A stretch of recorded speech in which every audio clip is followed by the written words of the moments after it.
नमस्ते। मैं संक्षेप में आपको कुछ जानकारी देना चाहती हूँ। हमारी कंपनी महाराष्ट्र की सबसे अनुभवी कंपनी है। 2009 से हम सोलर फेंसिंग के काम में कार्यरत है। 12 साल के अनुभव के साथ हम इसे आगे बढ़ाएंगे। सोलर फेंसिंग और सोलर झटका मशीन के बारे में अधिक जानकारी के लिए आगे हमारे साथ वीडियो में बने रहे। हमारा अनुभव आपके काम आए, यही हमारी इच्छा है। अगर आपको हमारा वीडियो अच्छा लगा हो तो हमारे वीडियो को लाइक करें, शेयर करें और हमारे चैनल को सब्सक्राइब करना ना भूलें। नमस्कार किसान भाइयों, हमारी YouTube चैनल यूनिक ग्रुप पे आप सभी का स्वागत है। जैसे कि आप यहाँ पे देख सकते हैं, मेरे पीछे सोलर फेंसिंग सोलर झटका मशीन लगा हुआ है। यहाँ पे एंट्रेंस गेट है और अभी हम जो खड़े वर्धा जिले का सालधरा गांव में फॉरेस्ट का एक प्रोजेक्ट है जो 2 साल के लिए यहाँ पे ग्रास प्लांटेशन चालू था और उनको खाना नहीं चाहिए किसी भी जंगली पशुओं ने, जानवरों ने। उसके लिए प्रोटेक्शन के लिए सोलर फेंसिंग किया है, झटका मशीन लगाया। देखेंगे यहाँ पे अभी झटका मशीन कैसे लगाया है, सोलर फेंसिंग कैसे किया है, उसके पूरे विस्तृत जानकारी, पूरे डिटेल जानकारी इस वीडियो के जरिए मैं आपको देने वाला हूँ। आगे बढ़ते देखते हैं। एक गेट है यहाँ पे, गेट के तार लगे हुए हैं, तो गेट के तार में भी करंट यहाँ पे छोड़ा जाता है। जैसे कि यहाँ पे देख सकते हैं, यहाँ पे बॉक्स दिख रहा है, स्टैंड दिख रहा है। सबसे पहले मैं यूनिट से, मशीन्स के और के बारे में पूरी जानकारी देने जा रहा हूँ। उसके बाद मैं सोलर फेंसिंग के बारे में बताऊँगा। ये माउंटिंग बॉक्स है। माउंटिंग बॉक्स के अंदर बैटरी और सोलर झटका मशीन रखा जाता है ताकि धूप बारिश से बचा जा सके, चोरी की भी दिक्कत होती है, उससे भी बचा जा सके। मशीन का काम करना होता है बैटरी का ऊपर से 12 वोल्ट का सप्लाई लेके 10,000 वोल्ट का सप्लाई करीबन फेंसिंग के तार में दौड़ाना। और बैटरी बैकअप इसको होता है, एक साइड की बैटरी लगी हुई है यहाँ पे, और इसको चार्ज करने के लिए सोलर पैनल 30 वाट का सोलर पैनल यहाँ पे लगा हुआ है। जीआई लोहे का पाइप है, लोहे के पाइप के ऊपर ये स्टैंड पूरा बना गया है। ये पूरा प्रोजेक्ट कंपनी की ओर से बनाया गया है, यूनिक ग्रुप कंपनी की ओर से फॉरेस्ट डिपार्टमेंट के लिए। यहाँ पे लगा हुआ है, आपके पीछे यहाँ पे दिखेगा, यहाँ पे फेंसिंग के पोल भी आपको दिख रहे हैं। और अभी ये भी देखेंगे फेंसिंग के पोल वगैरह कैसा है। तो इसकी जानकारी होती है कि सोलर पैनल के जरिए जो बैटरी चार्ज होती है और बैटरी के जरिए मशीन चलती है। और ये झटका मशीन होता है, अलग अलग मॉडल है, बहुत सारे मॉडल्स हैं हमारे। तो यहाँ से यहाँ पे स्विच भी आपसे दिखाई देता है, यहाँ से आउटपुट निकलता है, पल्स इंडिकेटर होता है। और मशीन से जो वायर निकले हुए हैं ये बैटरी को कनेक्ट हुए हैं, और सोलर पैनल के वायर जो है ये मशीन को इस कोने में यहाँ पे कनेक्ट किए चुके हैं। और यहाँ से आउटगोइंग निकलता है प्लस और माइनस। माइनस होता है काले कलर का और लाल वाला होता है प्लस का। इसके बाद इसका पल्स का अभी मैं ऑन करता हूँ। यहाँ पे पावर और ऑटो 2 बटन यहाँ पे दिखा गया है। और यहाँ पे जैसे मैं ऑन करता हूँ, स्विच के अंदर भी एक बत्ती जलती है, और बत्ती जलने के बाद यहाँ पे पल्स का इंडिकेटर भी आपको जलता बुझता आपको दिखाई देता है। इसका मतलब ये है कि मशीन ऑन हो चुका है और हाई वोल्टेज सप्लाई फेंसिंग के तार में जा रहा है। उसके बाद होता है ये day night mode, auto mode. यदि अगर आप ये ऑन करते हैं तो अपने आप मशीन बंद हो गई, और सोलर से जब तक ये चार्जिंग बैटरी होते रहेंगी तब तक ये मशीन बंद रहेंगी। और शाम के टाइम में करीबन 6 से 7 बजे के आसपास मशीन अपने आप चालू हो जाएंगी, जैसे सोलर का चार्जिंग बंद हो जाएगा। और सेम वैसे ही सवेरे 6 से 7 बजे के आसपास मशीन अपने आप बंद हो जाएंगी, रात को अपने आप चालू हो जाएंगी ऑटो मोड पे। अगर ऑटो मोड नहीं चाहिए, मैन्युअली आपको ऑन ऑफ करना है, तो ऑटो का जो स्विच होता है, ऐसे दिखाइए थोड़ा, ऑटो का जो स्विच होता है जो हरे कलर का यहाँ पे दिख रहा है, ये बंद कर दें। जैसे बंद कर देंगे, ऐसे कनेक्शन लगा हुआ है, मशीन अपने आप चालू हो गई। यहाँ से आप बंद कर सकते हैं, चालू कर सकते हैं। अभी हम देखेंगे फेंसिंग के तार में करंट है या नहीं है, उसके बाद देखेंगे फेंसिंग कैसे किया गया है। जैसे यहाँ से आप देख सकते हैं, मशीन से नीचे का आउटपुट वायर गए हैं, यहाँ पे काले कलर का 2 वायर लगा हुआ है, करंट भी छोड़ा हुआ है। यहाँ से जो DI केबल होता है, इसको हाई वोल्टेज सप्लाई इसके अंदर से पास होता है, करीबन 15 से 20,000 वोल्ट तक का ये कवर करता है। ये वाला सादा वायर अंडरग्राउंड चलता नहीं है, ज़्यादा करंट सप्लाई करता नहीं है। तो इस तरीके से यहाँ पे लगाया हुआ है। तो ये जो करंट के जो तार आए हैं, ये जो करंट के जो तार है, तार के ऊपर यहाँ पे लाल कलर का लाइव लाइट यहाँ पे दिख रहा है। टेस्ट लैम्प भी इसको बोला जाता है, टेस्ट लैम्प और लाइव लाइट। टेस्ट लैम्प मतलब आप सिर्फ करंट चेक करके टेस्ट करके रख सकते हैं। लाइव लाइट ये होता है कि जो कंटिन्यू फेंसिंग पे लगा हुआ होता है। अभी ये लाइव लाइट के काम कर रहा है, एक ही लाइट है और दो इसके नाम है, टेस्ट लैम्प और लाइव लाइट। अब ये जलता बुझता आ रहा है, जैसे आपको स्क्रीन पे दिख रहा है यहाँ पे। तो इसका मतलब होता है कि हाई वोल्टेज करंट तार के अंदर है। यदि अगर ये लाइट अगर बंद हो जाता है तो समझ सकते हैं अपन कि तार के अंदर खराबी है, तार शॉर्ट है, न्यूट्रल फेस में कहीं खराबी है, कोई करंट कैसे लीक हो रहा है या तार एक दूसरे के छू रहे हैं। तो इस तरीके का होता है यूनिट का काम। अभी हम देखें फेंसिंग किस तरीके से किया गया है। फेंसिंग के लिए अपन और फिर से बाहर जाएंगे। अभी हम देखेंगे फेंसिंग किस तरीके से किया गया है। जैसे आपने लाइट तो देख लिया, अभी आए हम खेत के फेंसिंग के बाहर के साइड पे। तो थोड़ी देर के लिए मैं झटका मशीन फेंसिंग बंद कर देता हूँ ताकि हमें झटका ना लगे और वीडियो भी अच्छा बन जाए। भाई थोड़ा मशीन बंद कर दीजिए थोड़ी देर के लिए। तो जो भी आपको यहाँ पे तार दिखा, अभी मशीन बंद कर दिया है। जो हमको तार आपको जो दिख रहे हैं यहाँ पे, इस पूरा फेंसिंग जो किया गया है पूरे लोहे के पोल पे किया गया है। ये जो पोल है पूरा लोहे का पोल है और इसके ऊपर पेंट किया गया है। आप कम से कम बजट में, ज़्यादा बजट में आपकी ज़रूरत के हिसाब से पोल कर सकते हैं। लोहे के पोल भी लगा सकते हैं या फिर लोहे के एंगल भी आप लगा सकते हैं, और आप सीमेंट के जो पोल आते हैं वो भी लगा सकते हैं। यदि अगर आपका बजट बहुत कम है तो आप बांस या फिर किसी लकड़ी का भी सहारा ले सकते हैं। लेकिन जब भी ये पोल लगाने के बाद आपको जब तार लगाते हैं, तार में थोड़ा ख्याल रखना जरूरी होता है कि ये जो करंट के जो तार लगा है, यहाँ पे अभी क्लच वायर लगा है। जैसे आपको सभी को पता है क्लच वायर भी लगा सकते हैं और सादा GI तार भी लगा सकते हैं। तो ये जो तार है पोल के साथ कनेक्ट ना हो। पोल कौन सा भी यूज अगर करते हैं कोई दिक्कत नहीं है, आपके बजट के अनुसार आप कर सकते हैं। ये तार है, तार पोल के साथ ना छुए, उसके लिए इसमें इंसुलेटर डाला जाता है। इसको बोलते हैं रील इंसुलेटर। अभी रील इंसुलेटर इस पोल पे GI क्लैंप के साथ फिटिंग किया गया है, जैसे कि आप यहाँ पे देख सकते हैं। जो यहाँ पे जो GI क्लैंप है, GI क्लैंप के जरिए यहाँ पे रिपीट होता है, जो मार्केट में कहीं पे भी मिल जाता है। 532 साइज का पब रिपीट इसको बोला जाता है। इसकी गन भी आती है फिटिंग करने के लिए, उसके जरा ये फिक्स किया गया है। तो आपके जितने भी पोल होते हैं सभी पोल के इसमें आप ये इंसुलेटर लगाना जरूरी होता है। मार्केट में बहुत अलग अलग तरह के इंसुलेटर आते हैं, हुक इंसुलेटर आते हैं, क्लैंप वाले इंसुलेटर आते हैं। ये हम जो यूज़ करते हैं रील इंसुलेटर। और जो भी पुरानी कोई भी कंपनी है जो भी सोलर फेंसिंग में काम करी हो, सभी रील इंसुलेटर ही यूज़ करते हैं। यदि कोई अगर सिक्योरिटी फेंसिंग में काम करता है उसके लिए एंटी क्लैम्बिंग इंसुलेटर किया जाता है, जो कि यहाँ पे यूज़ किया गया नहीं, वो यूज़ करते हैं। मार्केट में लोकल भी इंसुलेटर काफ़ी बड़े होते हैं, सस्ते भी होते हैं, लेकिन वो चलते नहीं है, टूट जाते हैं। तो इसके ऊपर आप हथौड़ा भी मारेंगे या फिर बड़ा हथौड़ा भी मारेंगे तो भी ये टूटेगा, इतना ये मजबूत होता है। ये थोड़ा महंगा होता है कि, और ये पूरा UV स्टेबलाइज अल्ट्रावायलेट होता है। करीबन 15 से 20 साल तक ये प्लास्टिक खराब होता नहीं है। तो इस तरीके के पोल है, जितने भी आप तार लगा सकते हैं आपके ज़रूरत के हिसाब से आप लगा सकते हैं। जो भी हाइट वाला जानवर आपके यहाँ पे खेत में आता है, सूअर आती है, नीलगाय आते हैं, जंगली भैंसे आते हैं, उसकी ऊंचाई के अनुसार आपको तार लगाने होते हैं और उसके आपकी ज़रूरत के अनुसार ऊंचाई के अनुसार यहाँ पे पोल लगाना जरूरी होता है। अभी इसमें देखते हैं करंट के तार और अर्थिंग के तार। अर्थिंग के तार, यहाँ करंट के तार, यहाँ पे दोनों मिलके यहाँ पे आपको 5 तार दिख रहे हैं, 5 लेयर, 1 2 3 4 5। नीचे अगर देखा जाए तो ये 9 इंच की यहाँ पे गैप रखी है, उससे 7 इंच की गैप के ऊपर ये दूसरा तार लगा है, उसके ऊपर 12 इंच की दूरी पे, तो उसके बाद ये 15 इंच की दूरी पे और ये 18 इंच की दूरी पे। करीबन इतनी अगर गैप अगर पूरी अगर कैलकुलेट अगर करते हैं तो मेरी हाइट अभी 5.25 फीट और करीबन 6.5 फीट का अभी पोल है। टोटल ये पोल जो है ये 20 फीट का टोटल एक पोल होता है। टोटल जो पोल आता है जब मार्केट से आप परचेस करते हैं 20 फीट का टोटल पोल होता है। एक पोल के 3 पीस किए गए हैं यहाँ पे। करीबन 6.5 पौने 7 फीट का एक पोल होता है। करीबन ये 1.5 फीट जमीन के अंदर है। करीबन ये कम ज़्यादा गड्ढे होते रहते हैं जमीन के हिसाब से। कहीं पे सॉइल कड़क होती है, कहाँ पे सॉफ्ट होती है, तो उसके हिसाब से यहाँ खड्डे किया है। हो सकता है थोड़ा 1 2 3 इंच का कम ज़्यादा पोल रह सकता है जमीन के अंदर जाने के बाद। तो उसके करीबन ये 5.5 फीट की हाइट है और 5.5 फीट की हाइट पे 5 करंट के तार लगाए गए हैं।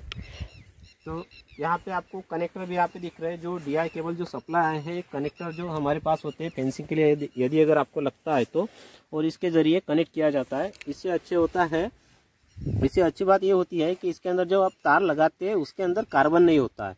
कनेक्टर लगाने के लिए थोड़ा महंगा जाता है, लेकिन इसमें करंट अच्छा होता है। अगर नॉर्मल कोई भी तार अगर लपेटे उसके ऊपर, तो बारिश का पानी या फिर खेत में जो पानी डालते हैं अपन, खेत में जो छोड़ते हैं तो उसके ऊपर जमा होता है, उससे कार्बन चढ़ता है, सफ़ेद कलर का रस भी होता है। उसके वजह से अर्थिंग और करंट तार में कनेक्ट ठीक से नहीं होता है। उसके वजह से एक जगह पे करंट होता है, दूसरी जगह पे कम सप्लाई होता है। तो जैसे आप देख सकते हैं यहाँ पे फेंसिंग के लिए बोर्ड भी यहाँ पे दिख रहा है। यहाँ पे लिखा हुआ है सोलर पावर फेंसिंग।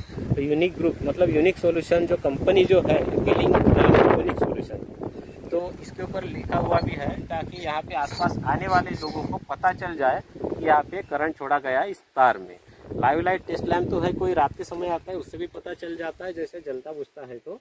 और ये भी कोई अगर इंसान अगर आता है, क्योंकि ये किया गया है ओनली जानवरों के लिए, ठीक है। तो अभी ये यहाँ पे कनेक्शन भी यहाँ पे दिख रहा है, यहाँ पे जंपर इसको हम बोलते हैं। ये प्लस तार है पॉजिटिव का, दूसरा अर्थिंग का, ये तीसरा करंट, दूसरा अर्थिंग और करंट का।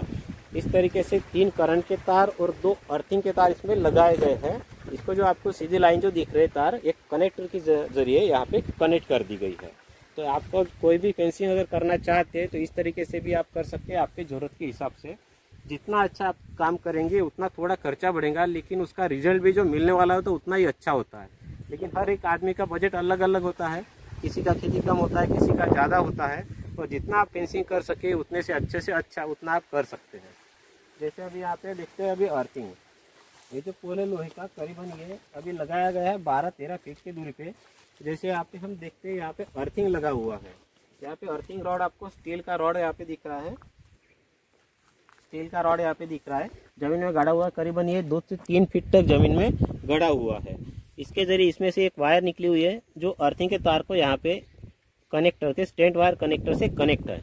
इससे में भी अच्छी बात ये होती है कि इसके अंदर डस्ट वगैरह पकड़ती है। जैसे यहाँ पे देख सकते हैं यहाँ पे कुछ मिट्टी यहाँ पे दिख रही है और मकड़ियाँ भी थोड़ा जाले भी इसमें कर दिए गए हैं। तो इसके वजह से रस्टिंग ज़्यादा पकड़ती है। आप कनेक्टर यूज़ करते हैं तो रस्टिंग जो है बाहर के साइड में होता है, लेकिन अंदर से जो तार होता है कनेक्ट अच्छा होता है।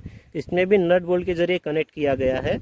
और इसी अर्थिंग को अर्थ पाउडर जो आता है उससे रेजिस्टेंस बढ़ जाता है। जमीन से जो अर्थिंग कनेक्ट होता है वो रेजिस्टेंस उसमें बढ़ जाता है, तो अर्थिंग इसमें अच्छा प्रॉपर होता है। इसमें अगर आपके पास नहीं मिलता है तो आप कोई भी कोयला या फिर नमक 2 से 3 फीट का खड्डा करके कॉपर प्लेट डाल के या फिर स्टील रॉड डाल के आप इसमें लगा सकते हैं। ज़रूरत हो तो इसके अंदर कोई प्लास्टिक पाइप या फिर लोहे का पाइप भी डाल सकते हैं, ताकि वो पाइप डालने का मतलब ये होता है कि उसके अंदर से अपन उसमें से पानी डाल सकते हैं। वो पानी डायरेक्ट 2 से 3 फीट तक जितने देर तक अपन पाइप डालते हैं उसके जरिए डायरेक्ट अर्थिंग को कनेक्ट किया जाता है। मतलब वहाँ की जो मिट्टी होती है गीली होती है। जैसे यहाँ पे और आगे अगर देखते हैं आप तो यहाँ पे दूसरा भी अर्थिंग यहाँ पे दिख रहा है। तो 2 अर्थिंग यहाँ पे दिए गए हैं। वैसे यहाँ पे जो पूरा एरिया जो है करीबन ये 15 हेक्टेयर का एरिया है, और पूरा 15 हेक्टेयर का अगर मीटर में अगर कैलकुलेट करते हैं तो 2 किलोमीटर का फेंसिंग है। 2 किलोमीटर फेंसिंग में 5 तार लगे हुए हैं, जिसमें 3 तार करंट के हैं और 2 तार अर्थिंग के हैं। और मशीन अगर देखा जाए तो 2 यूनिट, जैसे मैंने आपको यूनिट दिखाया था वैसे 2 यूनिट आजू बाजू में लगाए गए हैं। और एक साइड बीच में गेट आता है, गेट के दोनों साइड में 2 यूनिट अलग अलग है। एक मशीन पे यूनिट पे 1 किलोमीटर, दूसरा इस पे 1 किलोमीटर, ऐसा ही डिवाइड किया गया है। जैसे आप देख सकते हैं यहाँ पे फेंसिंग किस तरीके से किया गया है। आपके ज़रूरत के हिसाब से आप फेंसिंग कर सकते हैं, लगा सकते हैं। इस तरीके से यहाँ पे लगाया गया है। अभी मैं आपको दिखाता हूँ कॉर्नर इंसुलेटर गेट के पास लगाया गया है, लेकिन वैसे हमने फेंसिंग यूनिट का फेंसिंग का डेमो शुरू किया था। और कॉर्नर इंसुलेटर जो आप कॉर्नर में बड़े वाले जो होते हैं वो कैसे लगाए जाते हैं, क्योंकि बहुत लोग वो गलत तरीके से लगाते हैं और टूट जाते हैं। मार्केट में तो लोकल भी आते हैं, कंपनी के भी आते हैं, ब्रांडेड भी आते हैं। हम तो लोकल में तो काम करते नहीं है। और वैसे भी हमारा जो रेट होता है झटका मशीन का मार्केट से अलग होता है। कोई भी मशीन की झटका मशीन की कीमत हम वीडियो में नहीं बनाते, क्योंकि वीडियो अपलोड करने के बाद वो सालों तक रहता है और कभी भी बढ़ा जा सकता है। लेकिन मार्केट में वक्त के अनुसार जैसे जैसे दिन निकलते हैं वैसे वैसे रेट में कम ज़्यादा होते रहते हैं, तो प्राइस भी उसकी बदलती रहती है। उसके वजह से उसकी प्राइस, उसकी कीमत हम नहीं बताते हैं। चलो आइए अभी देखते हैं कॉर्नर इंसुलेटर किस तरीके से लगाया गया है। आ गए अभी हम पहले की जगह पे जहाँ से फेंसिंग का ये शूटिंग चालू किया था। यहाँ इसको बोलते हैं कॉर्नर इंसुलेटर। कॉर्नर इंसुलेटर इसके लिए बोला जाता है कि यहाँ से अपन फेंसिंग स्टार्ट करते हैं और जहाँ पे भी टर्निंग आता है फेंसिंग का, जरूरत से ज़्यादा टर्निंग आता है, वहाँ पे ये लगाया जाता है। इसको बोलते हैं कॉर्नर इंसुलेटर, शॉर्टकट में सीपी इंसुलेटर। देखा जाए तो मार्केट में भी तरह तरह के इसमें आते हैं, डिज़ाइन अलग अलग होती है, साइज़ अलग अलग होती है। लेकिन डिपेंड ये होता है कि इसके मटेरियल की क्वालिटी क्या है। सादा जो प्लास्टिक होता है आप कुछ दिन धूप में रख दीजिए, कुछ ही देर में वो ख़राब हो जाता है, कुछ ही दिनों में ख़राब हो जाता है, टूटता भी है, करप्ट हो जाता है, जैसे धूल बारिश से ख़राब हो जाता है। वैसे ये जो मटेरियल होता है पूरी यूवी तरीके से बना हुआ है, यूवी स्टेबलाइज बना हुआ होता है।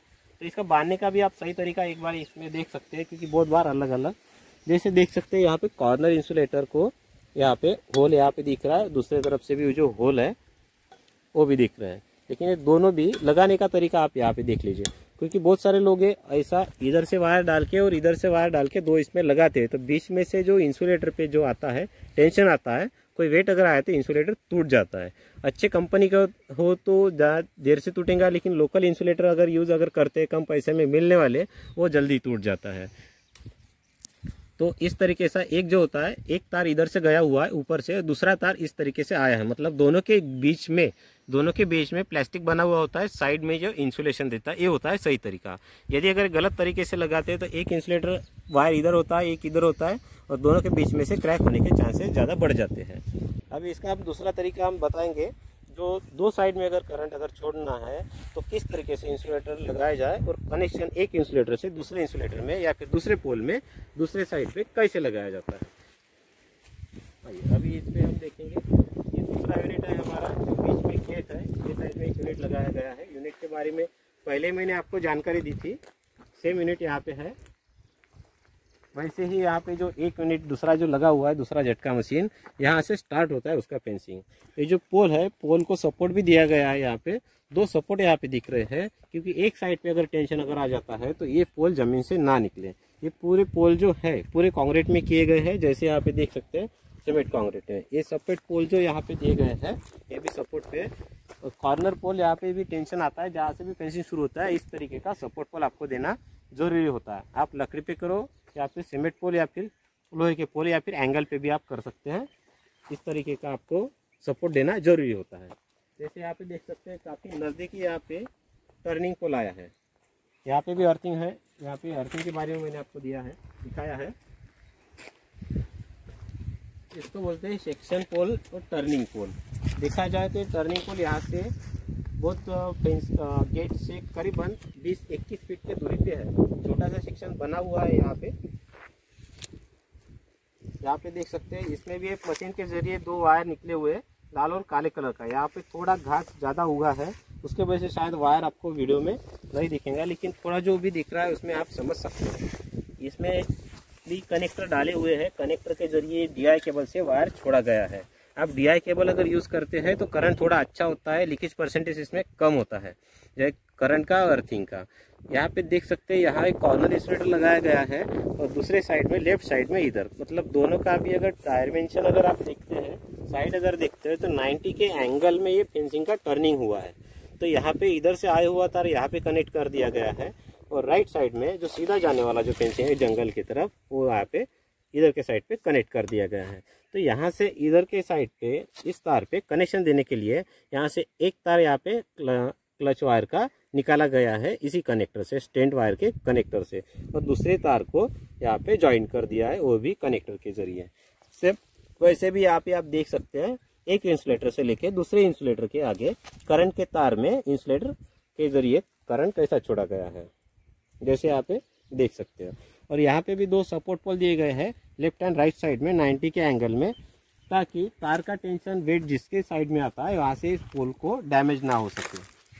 और बीच बीच में जहाँ भी जरूरत है ये इंसुलेटर भी डाला गया है यहाँ पे, ताकि करंट का तार सपोर्ट पोल या फिर मेन पोल पे कहीं पे भी शॉर्ट ना हो। जैसे भी यहाँ पे देख सकते हैं आप, इधर भी यहाँ पे पीले कलर का एक बोर्ड दिख रहा है यहाँ पे फेंसिंग में लगा हुआ, और जंपर भी दिख रहा है। वो वाला मशीन का कनेक्शन अलग था, ये वाला मशीन का कनेक्शन अलग है। फेंसिंग एक ही खेत को जंगल में किया गया है। और ये वाला जो साइड है, इसके आसपास कोई भी आपको खेत नहीं दिखेगा, कोई भी खेत नहीं है, पूरा जंगल का एरिया है। यहाँ पे ग्रास प्लांटेशन हुआ है। 2 साल का एक प्रोजेक्ट है। खेत कुछ भी नहीं दिखेगा आपको।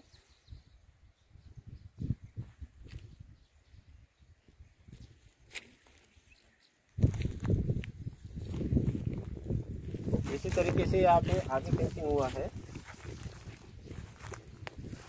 और आप इसी वीडियो पे कंटिन्यू बने रहिए। हमारे कंपनी का कस्टमर केयर कॉन्टैक्ट नंबर, हमारे कंपनी की website, e-commerce website, mobile app भी हमने बनाया है, जो आपकी सहूलियत के लिए आपको पूरी जानकारी कैसे मिल सकती है उसके लिए हमने बनाया है। और इंडिया में अब तक एक भी मोबाइल ऐप नहीं बनाया, सिर्फ हमने एक बनाया है। ई-कॉमर्स वेबसाइट भी हमारी पहली और एकलौती है, जो दोनों इस पर आप सर्च कर सकते हैं, मशीन के बारे में जानकारी ले सकते हैं। लेकिन कुछ मशीन, कुछ प्रोडक्ट ऐसे है कि जो ऑनलाइन हम ऑनलाइन तो आप सर्च कर सकते हैं या फिर नहीं कर सकते हो तो अलग है, लेकिन हम सप्लाई नहीं कर पाते। क्योंकि सोलर पैनल, जैसे आप ये सोलर पैनल देखते हैं, सोलर पैनल कांच का होता है, और सिंगल पीस 1-2 पीस अगर लेते हैं तो कुरियर में अगर हमने ये भेजा तो ये डैमेज होने के चांसेस ज़्यादा बढ़ जाते हैं। जैसे कि आपने मशीन के अंदर जो बैटरी लगी हुई दिखी थी एक साइड की, ये ड्राई बैटरी भी आती है और लिक्विड में भी आती है। लेकिन ये बैटरी भेज नहीं सकते, क्योंकि ट्रांसपोर्ट में ये बैटरियाँ लेते नहीं है। अगर हम भेज भी देंगे स्पेशल किसी ट्रांसपोर्ट से तो उसका कुरियर खर्चा बहुत ज़्यादा बढ़ जाता है। उससे भी कम खर्चे में आपके गांव में ही आपको बैटरी मिल जाती है। तो इंसुलेटर हम भेज सकते हैं, बहुत सारे तार भी हम भेज सकते हैं, टेस्ला हम भेज सकते हैं, माउंटिंग बॉक्स चाहे तो भी हम भेज सकते हैं। तो सब अभी ये जो खेत है तो जंगल का एरिया में, इसमें आप देख सकते हैं, यहाँ पे साइन बोर्ड भी दिख रहा है पीले कलर का। इसमें हिंदी में भी लिखा है, मराठी में भी पढ़ सकते हैं। हिंदी मराठी लैंग्वेज आसपास थोड़े सेम ही होती है। सौर विद्युत कुंपण इसमें पढ़ सकते हैं। दूसरे में से एक ही साइड पे इंग्लिश में भी यहाँ पे लिखा गया है। आपको अगर मराठी अगर समझना आता है, जो कोई महाराष्ट्र के अगर कोई अगर देख रहे हैं तो स्क्रीन पे देख सकते हैं, वन विभाग वर्धा वन परिक्षेत्र आरवी, मतलब वर्धा जिले का आरवी जो रेंज आती है, वहाँ पे जो एरिया आता है रोहना तहसील का आता है, रोहना गांव आता है बड़ा, तो उसके बीच में छोटा सालदरा गांव है, उसके ऊपर यहाँ पे लिखा हुआ है। गवत मतलब संख्या जो इसके ऊपर लिखी हुई है, आप अगर मराठी पढ़ सकते हैं तो गवत रोपे संख्या 5000 प्रति हेक्टर, मतलब 1 हेक्टर में 5000 यहाँ पे प्लांट, घास के प्लांट लगाए गए हैं। जो कि ये वर्धा का पहला प्रोजेक्ट है। यहाँ पे घास लगाया गया है और उसको सोलर फेंसिंग किया गया है। तो घास भी पहले जो लगाते थे डायरेक्ट बीज डाल देते थे ताकि वो बीज से घास तैयार हो सके, लेकिन इस बार यहाँ पे स्पेशल फॉरेस्ट डिपार्टमेंट के नर्सरी में घास उगाया गया है। जो अलग अलग तरीके का जो घास होता है, जो हमारी जंगल में नहीं होता है, जो बाहर के दूसरे एरिया में होता है, लेकिन जंगली पशुओं को इसको मतलब अच्छा होता है, ये खाना भी अच्छा होता है, चारा अच्छा होता है। तो ऐसे तरीके की घास यहाँ पे लगाई है, फिर यहाँ से बाकी जंगलों में ये फैलाने वाले हैं। तो इस तरीके का आप देख सकते हैं। तो इस तरीके का हमारा ये वीडियो बना हुआ था। उम्मीद है कि आप सभी को ये वीडियो पसंद आया होगा। यदि आपने हमारे यूट्यूब चैनल यूनिक ग्रुप को सब्सक्राइब नहीं किया है तो सब्सक्राइब जरूर करें, और ये वीडियो पसंद अगर आए तो लाइक और शेयर करना ना भूलें। तो यहाँ पे फेंसिंग है पूरा, आप देख सकते हैं। पूरा वीडियो भी मैंने देख लिया है। और वीडियो के आखिर में हमारे कंपनी का customer care contact number, company की website, e-commerce website, mobile app कौन सा है, कैसे प्ले करना है, इसके जरिए शॉर्ट के जरिए आपको इसी स्क्रीन पे दिखाया जाएगा। Thank you. जय हिंद।